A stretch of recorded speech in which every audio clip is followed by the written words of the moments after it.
Hi friends, welcome to our super ಗೃಹಿಣಿ channel. So friends, ನಾನು ಇವತ್ತು ಮನೇಲಿ ಚನ್ನ ಮಸಾಲ ಮಾಡ್ತಾಯಿದ್ದೆ.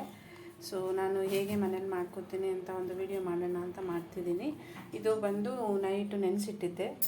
ಈಗ ಅದಕ್ಕೆ ಸ್ವಲ್ಪ ಅರಿಶಿನ, ಸ್ವಲ್ಪ ಉಪ್ಪು ಹಾಕಿ ಬೇಯಿಸಿಟ್ಕೊಂಡಿದ್ದೀನಿ. ನೋಡಿ ಇಷ್ಟು. ಅದಕ್ಕೆ ಬೇಕಾಗಿರೋ ಇಂಗ್ರೀಡಿಯೆಂಟ್ಸು. ಸೊ ಫಸ್ಟೇ ನಾನು ಬೆಳ್ಳುಳ್ಳಿ ಮತ್ತು ಶುಂಠಿ ಪೇಸ್ಟ್ ಮಾಡಿ ಇಟ್ಕೊಂಡಿದ್ದೀನಿ. ಅದಕ್ಕೆ 3 ಟೊಮೊಟೊ, 2 ಈರುಳ್ಳಿ, ಚಿಕ್ಕ ಈರುಳ್ಳಿ. ಇದು ಬಂದು ಸ್ವಲ್ಪ ಕೊಬ್ಬರಿ, ಹಸಿ ಕೊಬ್ಬರಿ ಆದರೂ ಆಗ್ಬೋದು, ಒಣ ಕೊಬ್ಬರಿ ಆದರೂ ಆಗ್ಬೋದು. ನೋಡಿ, ಗೋಡಂಬಿ, ಒಂದು ಅರ್ಧ ಟೇಬಲ್ ಸ್ಪೂನ್ ಆಗೋಷ್ಟು ಗಸಗಸೆ. ಸೊ ಈ ಇಷ್ಟನ್ನು ಪೇಸ್ಟ್ ಮಾಡ್ಕೋಬೇಕು. ಈಗ ಸಪ್ರೇಟ್ ಪೇಸ್ಟ್ ಮಾಡ್ಕೋಬೇಕು. ಸೊ ಇವಾಗ ನಾನು ಫಸ್ಟು ಟೊಮೊಟೊ ಪೇಸ್ಟ್ ಮಾಡ್ಕೋತಾ ಇದ್ದೀನಿ.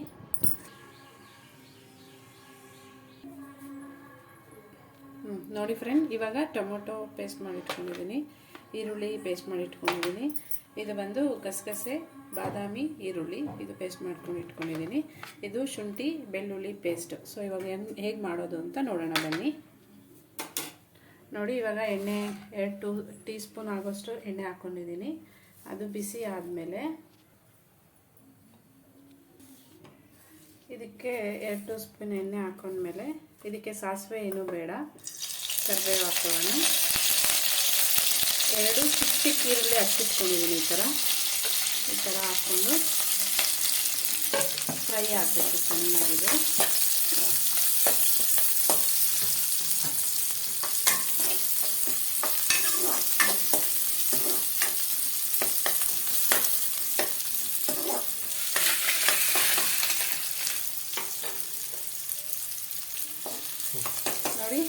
ನೋಡಿ ಫ್ರೆಂಡ್ಸ್, ಈ ಥರ ಫ್ರೈ ಆದಮೇಲೆ ಇದಕ್ಕೆ ನಾವು ಫಸ್ಟು ಶುಂಠಿ ಬೆಳ್ಳುಳ್ಳಿ ಪೇಸ್ಟ್ ಹಾಕ್ಕೋಬೇಕು. 2 ಸ್ಪೂನ್ ಆಗೋಷ್ಟು ಶುಂಠಿ ಬೆಳ್ಳುಳ್ಳಿ ಪೇಸ್ಟು.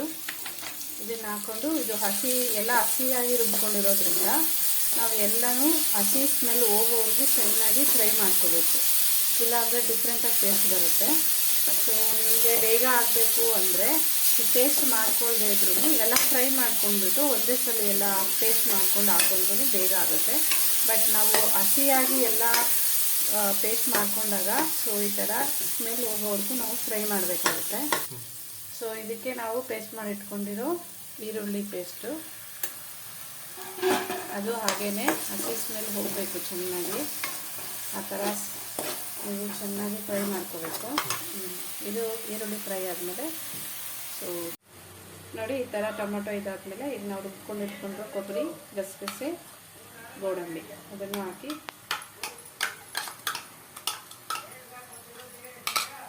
ಫ್ರೈ ಮಾಡ್ಕೊಳ್ಳೋಣ.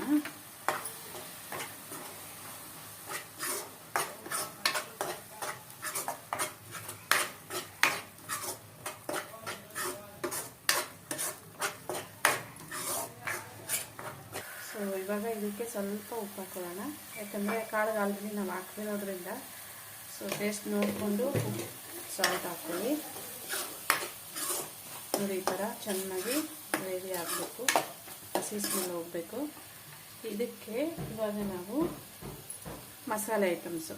ಸೊ 2 ಸ್ಪೂನು ಚನ್ನ ಮಸಾಲ, 1 ಸ್ಪೂನ್ ಆಗೋಷ್ಟು ಧನಿಯಾ ಪುಡಿ, 1 ಸ್ಪೂನ್ ಆಗೋಷ್ಟು ಅಥವಾ 2 ಸ್ಪೂನ್ ಅಷ್ಟು ಚಿಲ್ಲಿ ಪೌಡ್ರು, ಇಷ್ಟನ್ನು ಹಾಕ್ಕೊಳ್ಳೋಣ. ಇವಾಗ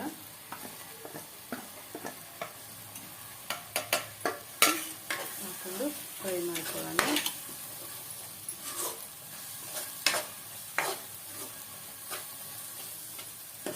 ನಿಮಗೆ ಖಾರ ಬೇಕು ಅಂದರೆ ಜಾಸ್ತಿ ಚಿಲ್ಲಿ ಪೌಡ್ರ್ ಹಾಕೋಬೋದು. ಮೀಡಿಯಮ್ ಖಾರ ಬೇಕು ಅಂದರೆ ಇಷ್ಟೇ ಸಾಕು. ಈ ಥರ ಸ್ವಲ್ಪ ನೀರು ಹಾಕ್ಕೊಳ್ಳೋಣ ಈಗ, ಅದು ಗ್ರೇವಿ ಆಗೋಕ್ಕೆ.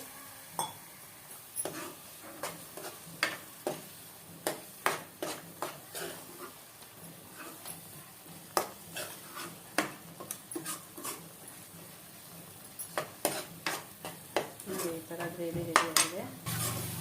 ನೋಡಿ ಫ್ರೆಂಡ್ಸ್, ಈ ಥರ ಗ್ರೇವಿ ರೆಡಿ ಆಯಿತು. ಇದಕ್ಕೆ ನಾವು ಚನ್ನ ಮಸಾಲಾನ ಹಾಕ್ಕೊಳ್ಳೋಣ. ಸೊ ನಾನು ಸ್ವಲ್ಪ ನೀರು ಜಾಸ್ತಿ ಹಾಕ್ಕೊಂಡ್ಬಿಟ್ಟಿದ್ದೀನಿ ಕಾಳು ಬೇಯಿಸೋದಕ್ಕೆ. ಸೊ ನೋಡಿ, ನಿಮಗೆ ಎಷ್ಟು ಕ್ವಾಂಟಿಟಿ ಬೇಕೋ ಅಷ್ಟು ನೀರು ಹಾಕ್ಕೊಂಡು ಕಾಳನ್ನ ಬೇಯಿಸ್ಕೋಬೇಕಾಗುತ್ತೆ.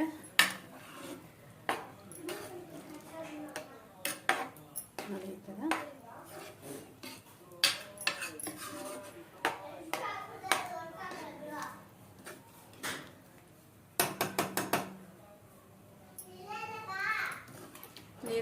ನಿಮಗೆ ಜಾಸ್ತಿ ಗ್ರೇವಿ ಬೇಕು ಅಂದರೆ ನೀವು ಸ್ವಲ್ಪ ಜಾಸ್ತಿನೇ ಹಾಕ್ಕೊಳ್ಳಿ. ಅದು ಬೇಯೋಷ್ಟರಲ್ಲಿ ಬೇಯಿಸ್ಕೋಬೇಕಾಗುತ್ತೆ.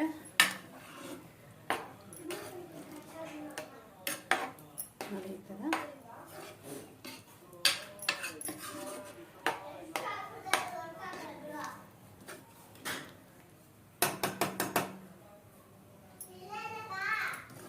ನೀರು ನಿಮಗೆ ಜಾಸ್ತಿ ಗ್ರೇವಿ ಬೇಕು ಅಂದರೆ ನೀವು ಸ್ವಲ್ಪ ಜಾಸ್ತಿನೇ ಹಾಕ್ಕೊಳ್ಳಿ. ಅದು ಬೇಯೋಷ್ಟರಲ್ಲಿ ಸರಿ ಹೋಗುತ್ತೆ.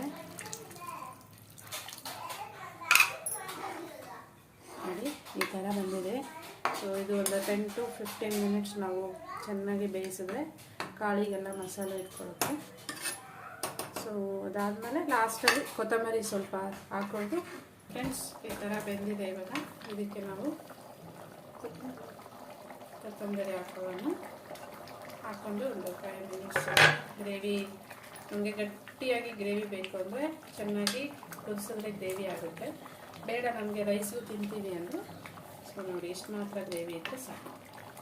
ನೋಡಿ ನೀವು ಮಾಡಿ ನೋಡಿ ಮನೆಯಲ್ಲಿ ಹೇಗೆ ಬಂತು ಅಂತ ಕಮೆಂಟ್ ಮಾಡಿ.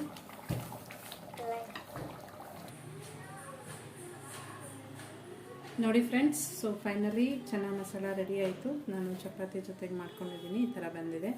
ಸೊ ಟ್ರೈ ಮಾಡಿ ಮನೆಯಲ್ಲಿ ಹೇಗಿದೆ ಅಂತ ಕಮೆಂಟ್ ಮಾಡಿ, ಶೇರ್ ಮಾಡಿ, ಸಬ್ಸ್ಕ್ರೈಬ್ ಮಾಡಿ, ಲೈಕ್ ಮಾಡಿ.